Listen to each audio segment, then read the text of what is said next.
Hello everybody, welcome to CJAC Gaming Insights. My name is...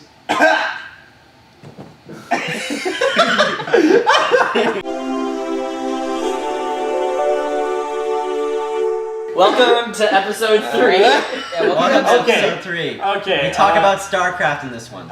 So today, we're going to be talking about StarCraft and pro players in StarCraft. So, for those that don't know what StarCraft is, You don't know it? Well, you this don't know what StarCraft okay, well, this is I've played the game myself. Oh, you have? Yes, I have. Okay, so I've played the game before. Okay. So it is like it's a strategy game where you control little units, and you first start off with one soldier, and you basically build up a little space station kind of a feel.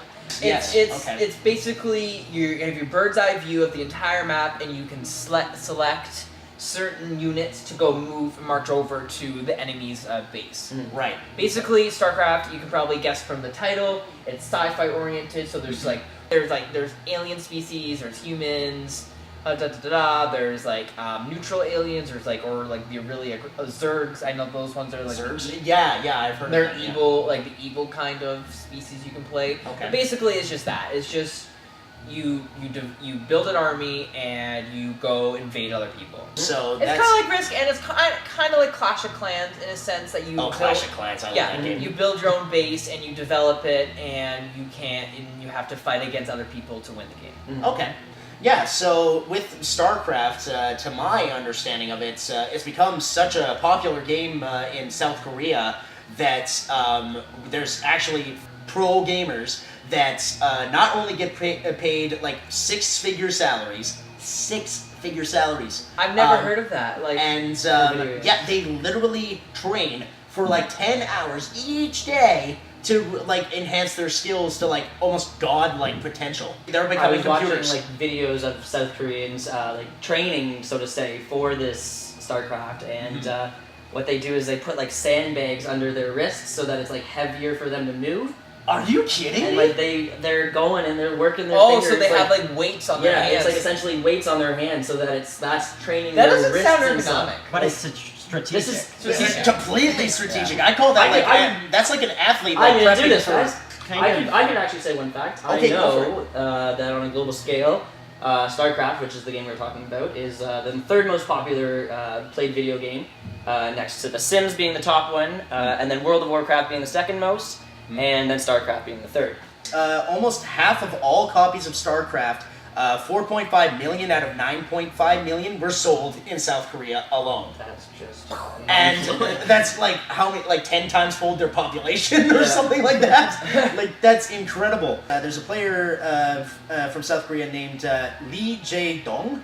And back at a recent World Championship Series at Anaheim's BlizzCon, he was guaranteed, just for participating in that event, he was guaranteed $17,500. And if he won the entire thing, won first place, he would have gotten $100,000. And you gotta think, for him to get paid that much, that's how much that the organizations are making. That's how they're much bringing in. They have enough revenue to supply. Yeah, these tournaments, these organizations, their revenue for their video games are this high of levels that they can offer people who are just participating. Yeah, for somebody like that $17,000. to earn that kind of money just for stepping foot inside. that pays my school. Yeah, it's celebrity almost. Yeah, They become celebrities. They really icons. do. And as you mentioned about the training that the players do, we mentioned how they literally train for about 10 hours each day. And to get to a certain, I think they called, you had to point and click to do the commands in StarCraft, right? Actions per minute. Actions per minute. Yeah. At the top levels, you need about 300 actions per minute. That is insanity. That's crazy. That is insanity. That's five actions per second. They have it narrowed down to 5 actions per second. That's incredible. 5 actions per second? Yes. How am I supposed to do 5 things like that? It's like an athlete, though. It's like an athlete who knows their sport so well that it's you know, there's no second guessing yourself. If it's like, I gotta go there, and this will happen, and then I gotta go there, and this will happen, and if this goes correctly, then everything else just sort of falls into place. Yeah. It's very mathematical, but it's in the context of a video game. Oh, absolutely. You know? Another baffling fact, all of these players are like 20 years old, even starting their career as young as like 18, 19, and then like they're already making such massive money. It's comparable to the world of sports, I feel like. Yeah. Because there are these kids. There's the Sidney Crosbys out there. Yeah. There's the young Kims out there that are gonna be the best dominant player in South Korea. I mean, there's everybody out there that's gonna somehow kind of find it. Yeah. I really do picture these people as just being so into their craft that it's like everything is just down to code. It's no longer like I gotta go into this field and just do it. It's like it really is just like they know everything inside and out. Yes. What interests me the most is the identity that these pro gamers get in South Korea. They're like treated like rock stars. Yeah. These pro players have groupies. They have groupies like rock band people. What the heck? Why do I get this attention? Like the stardom that can come from a video game. Exactly. You would never have guessed. I would have never. South Korea. Video games, I guess. And I've also heard crazy things about in South Korea. Like you can walk down the streets and like there's these little like, I know we have game cafes in like Toronto and stuff, but I mean like you can go to these game cafes and it's just endless people playing StarCraft. Like it's nothing else. There's nothing else that goes on there. It's StarCraft. It's like an arcade, but just StarCraft. Like who? Yeah. Not only that, it's an arcade that pays you back. Yeah. Well, that's just the thing. It is a business now. And yeah. It's like celebrities are made out of it, and it's a business just like they get sponsors. They get corporate sponsors. Like they would wear like even like pro racers and all them. It's incredible. Yeah. Well, this is a little side point. Even like World of Warcraft, people have jobs that they mine gold. And then people, like if you were mining gold in Minecraft, I could contact you on a third-party website and be like, hey, I'll give you $10 real if you give me so much gold.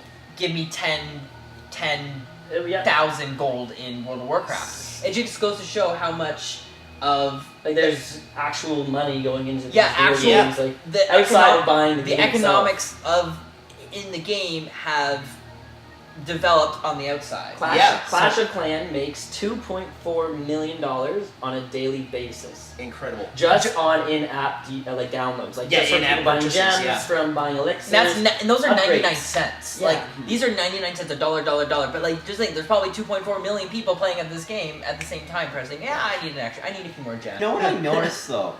Is that you listed off a bunch of games that were the most popular in the world, and they were like The Sims, World of Warcraft, and StarCraft. These are all pretty similar when you think about it. They're not really like, they're not games where you play a character and you are integrated into that world. It's more like you are the overseer of that world. You're almost like That's actually really true. Did you notice that? In Sims, you have a bird's eye view of the entire town. Yeah. In StarCraft, you have the entire view of the map, and you can strategize with that. No, I just find it kind of curious. Like it's not even like, the first thing that comes to my mind when I think of multiplayer or like, mass online.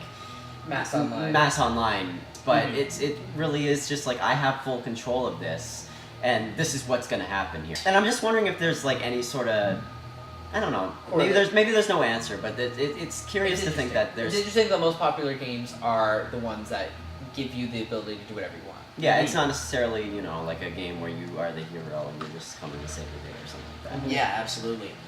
Top 10 players per prize money winnings. The top 9 of them are from South Korea, and there's only like one person, Stefano from France, but they're still making over, like the lowest in that top 10 from Stefano was $248,655 annually. And then the top with an MC, money he won over probably an annual amount, $488,204. Like, did you ever think somebody could play video game to pay their bills? Not on that scale. No, not on that scale. I could imagine not necessarily. play testing video games. Sure. So it's incredible how video games have gone that far.